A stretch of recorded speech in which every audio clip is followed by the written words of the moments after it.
ఈ మ్యారేజ్ చేసుకోవడం వల్ల పలానా ప్రయోజనాలుంటాయి. ఈ పెళ్లి చేసుకోగానే మొత్తం మిరాకిల్ జరిగి ఇద్దరికీ కూడా కోట్ల సంపదలొస్తాయన్న మాట కాదండి. ఈ భూతశుద్ధి వివాహం చేసుకోవడం వల్ల ఏంటి అంటే, ఆధ్యాత్మికంగా డీప్ రూట్స్ అనేటువంటివి ధర్మం మీద ఉన్నటువంటి వాళ్ళకి ఆ విషయం మీద ఒక అవగాహన అనేటువంటిది కనబడుతూ ఉంటుంది.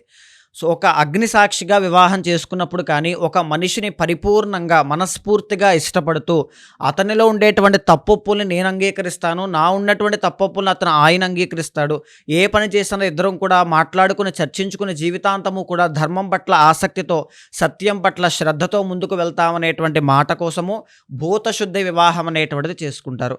ఈ భూతశుద్ధి వివాహం చేసుకున్న తర్వాత వాళ్ళకుండేటువంటి గత జన్మలో చేసుకున్నటువంటి పాపములు కానీ, లేకపోతే పాస్ట్ లైఫ్‌లో ఎప్పుడో తెలుసో తెలియకో ప్రత్యక్షంగా కానీ, పరోక్షంగా కానీ చేసుకున్నటువంటి పాపములు కానీ, కర్మలు కానీ ఏమైనా ఉంటే ఫర్దర్ వాళ్ళ లైఫ్‌లో అవి డిస్టర్బెన్సెస్‌గా కానీ, అవరోధములుగా కానీ, ఆటంకములుగా కానీ వాళ్ళకి ఎదురవ్వకుండా, వాళ్ళ యొక్క బంధం ఎక్కడా కూడా విడిపోకుండా స్ట్రాంగ్‌గా ఉండడానికి భూతశుద్ధి వివాహం అనేటువంటిది పనిచేస్తుందమ్మా.